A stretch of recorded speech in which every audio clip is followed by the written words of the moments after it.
ಇನ್ನು CWRC ಸಭೆಯಲ್ಲಿ ಇವತ್ತು ನೀರು ಬಿಡುವ ವಿಚಾರಕ್ಕೆ ಸಂಬಂಧಪಟ್ಟಂತೆ ನಡೆದಂತಹ ಸಭೆ, ದೆಹಲಿಯಲ್ಲಿ ನಡೆದಂತಹ ಸಭೆ ಅಂತ್ಯ ಆಗಿದೆ. ನೀರು ಬಿಡುವಂತೆ ಸ್ಪಷ್ಟ ಸೂಚನೆಯನ್ನ CWRC ನೀಡಿಲ್ಲ. ಕರ್ನಾಟಕಕ್ಕೆ ಯಾವುದೇ ಸ್ಪಷ್ಟ ಸೂಚನೆಯನ್ನ ಕೊಟ್ಟಿಲ್ಲ CWRC.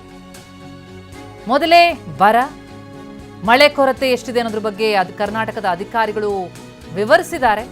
ತಮಿಳುನಾಡು ತಮ್ಮ ಪಾಲಿನ ನೀರು ಬಿಡಬೇಕು ಅಂತ ಹೇಳಿ ವಾದಿಸ್ತು. ಅದೇ ಕರ್ನಾಟಕದಿಂದ ನೀರು ಬಿಡೋದಕ್ಕೆ ಯಾಕೆ ಸಾಧ್ಯ ಆಗ್ತಾ ಇಲ್ಲ ಅನ್ನೋದ್ರ ಬಗ್ಗೆ ಅಧಿಕಾರಿಗಳು ತಿಳಿಸಿದ್ದಾರೆ. ಕರ್ನಾಟಕದ ವಾಸ್ತವ ಸ್ಥಿತಿಯನ್ನು ವಿವರಿಸಿದ್ದಾರೆ.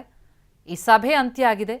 ಕಾವೇರಿ ಜಲಾನಯನ ಪ್ರದೇಶದ ವಾಸ್ತವ ಏನಿದೆ, ಎಷ್ಟು ಮಳೆ ಕೊರತೆಯಾಗಿದೆ ಈ ಬಾರಿ, ಇಲ್ಲೇ ನೀರಿನ ಕೊರತೆ, ನೀರು ಬಿಡೋದು ಹೇಗೆ, ಅದನ್ನು ತಿಳಿಸುವಂತಹ ಪ್ರಯತ್ನ ನಮ್ಮ ಅಧಿಕಾರಿಗಳು ಮಾಡಿದ್ದು.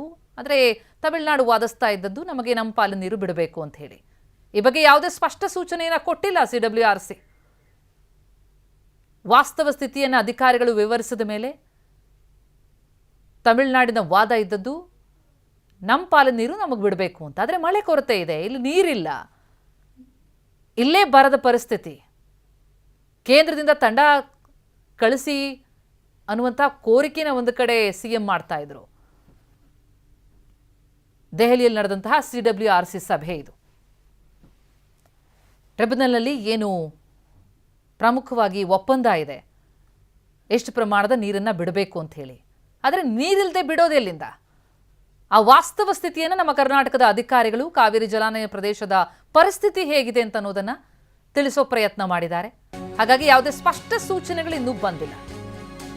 ಇನ್ನು ಅಧಿಕಾರಿಗಳ ಜೊತೆ ಸಭೆ ನಡೆಸ್ತಾ ಇದ್ದಾರೆ ರಾಮಲಿಂಗಾರೆಡ್ಡಿ. ವಿಧಾನಸೌಧದಲ್ಲಿ ಸಭೆ ನಡೆಸಿ ಮೀಟಿಂಗ್ ಕುರಿತು ಮಾಹಿತಿ. CWRC ಸಭೆ ಮುಕ್ತಾಯ ಆಗ್ತಂತೆ ಅಧಿಕಾರಿಗಳ ಜೊತೆ ರಾಮಲಿಂಗಾರೆಡ್ಡಿ ಅವರು ಸಭೆ ನಡೆಸ್ತಿದ್ದಾರೆ. ವಿಧಾನಸೌಧದಲ್ಲಿ ಸಭೆ ನಡೆಸಿ ಮೀಟಿಂಗ್ ಕುರಿತು ಮಾಹಿತಿಯನ್ನು ಪಡಿತಾ ಇದ್ದಾರೆ ರೆಡ್ಡಿ. ಅಂದ್ರೆ ಏನ್ ನಡೀತು, ಪ್ರಮುಖವಾಗಿ ಏನು ಸೂಚನೆಗಳು ಬಂದಿದೆ ಅಂತ. ಆದರೆ ಯಾವುದೇ ಸ್ಪಷ್ಟ ಸೂಚನೆಗಳೇನು CWRC ಇಂದ ಬಂದಿಲ್ಲ. ಆ ಮಾಹಿತಿಯನ್ನು ಅಧಿಕಾರಿಗಳಿಂದ ಪಡ್ಕೊಳ್ತಾ ಇದ್ದಾರೆ ರಾಮಲಿಂಗಾರೆಡ್ಡಿ. ಸಭೆ ಮುಕ್ತಾಯವಾದಂತಹ ಹಿನ್ನೆಲೆ ಮೀಟಿಂಗ್ನಲ್ಲಿ ಆದಂತಹ ಬೆಳವಣಿಗೆ ಕುರಿತು ಆ ಮಾಹಿತಿಯನ್ನು ರಾಮಲಿಂಗಾರೆಡ್ಡಿ ಪಡ್ಕೊಳ್ತಾ ಇದ್ದಾರೆ. ನೀರಿನ ಕೊರತೆ ಇಲ್ಲೇ ಇರುವಂತಹ ಹಿನ್ನೆಲೆಯಲ್ಲಿ ನೀರು ಬಿಡೋದು ಹೇಗೆ ಅನ್ನೋದು ಪ್ರಮುಖ ಪ್ರಶ್ನೆ.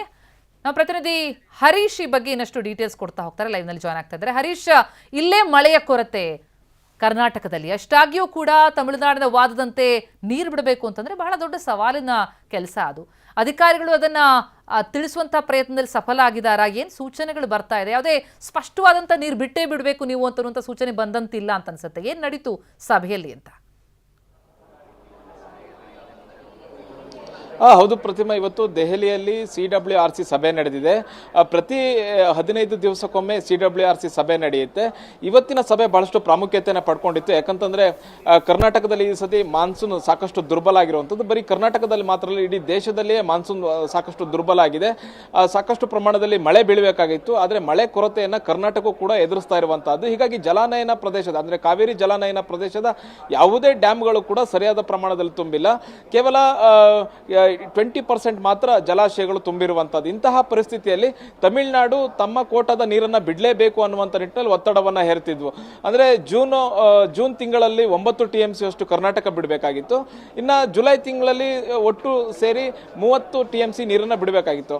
ಒಟ್ಟು 40 TMC ನೀರನ್ನ ಈ 2 ತಿಂಗಳಲ್ಲಿ ಕರ್ನಾಟಕ ಹರಿಸಬೇಕಾಗಿತ್ತು. ಆದರೆ ಇವತ್ತಿನ ನಡೆದಂತಹ ಸಭೆಯಲ್ಲಿ ಕರ್ನಾಟಕದ ಪ್ರತಿನಿಧಿಗಳು ಭಾಗಿಯಾಗಿದ್ರು.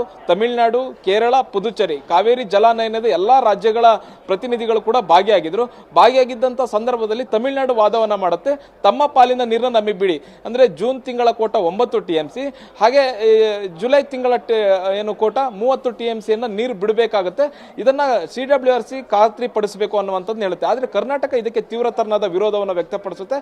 ಕರ್ನಾಟಕ ಅಧಿಕಾರಿಗಳು ಹೇಳ್ತಾರೆ, ಕರ್ನಾಟಕದಲ್ಲಿ ಈ ಬಾರಿ ಮಳೆ ಬಿದ್ದಿಲ್ಲ, ಮಾನ್ಸೂನ್ ಸಾಕಷ್ಟು ದುರ್ಬಲ ಆಗಿದೆ, ಯಾವುದೇ ಡ್ಯಾಮ್ಗಳು ಕೂಡ ಸರಿಯಾದ ಪ್ರಮಾಣದಲ್ಲಿ ತುಂಬಿಲ್ಲ, ಮತ್ತೆ ಕರ್ನಾಟಕದಲ್ಲಿ ಕುಡಿಯೋ ನೀರಿನ ಸಮಸ್ಯೆ ಇದೆ. ಕುಡಿಯೋ ನೀರಿಗಾಗಿ ನಾವು ಈ ಒಂದು ನೀರನ್ನ ಬಳಸ್ಕೊಳ್ಬೇಕಾಗತ್ತೆ. ಕಳೆದ ವಾರ ಬಂದಂತಹ ಮಳೆಯಿಂದ ಜಲಾಶಯಗಳಲ್ಲಿ ತುಂಬಿರುವಂತಹ ಅಲ್ಪ ಸ್ವಲ್ಪ ನೀರೇನಿದೆ ಇದನ್ನ ನಾವು ಕುಡಿಯೋ ನೀರಿಗೆ ಬಳಸ್ಕೊಳ್ಬೇಕು. ಬೆಂಗಳೂರಿನಂತ ದೊಡ್ಡ ಮಹಾನಗರಕ್ಕೆ ಕುಡಿಯೋ ನೀರನ್ನ ಒದಗಿಸಬೇಕಾಗತ್ತೆ. ಹೀಗಾಗಿ KRS ನಲ್ಲಿರೋ ನೀರಾಗಿರ್ಬೋದು ಅಥವಾ ಹೇಮಾವತಿ ಜಲಾಶಯದಲ್ಲಿ ನೀರನ್ನ ಕುಡಿಯೋ ನೀರಿಗಷ್ಟೇ ನಾವು ಬಳಸ್ಕೊಳ್ತೀವಿ. ಕೃಷಿಗೂ ಕೂಡ ನಾವು ಬಳಸ್ಕೊಳ್ತಾ ಇಲ್ಲ.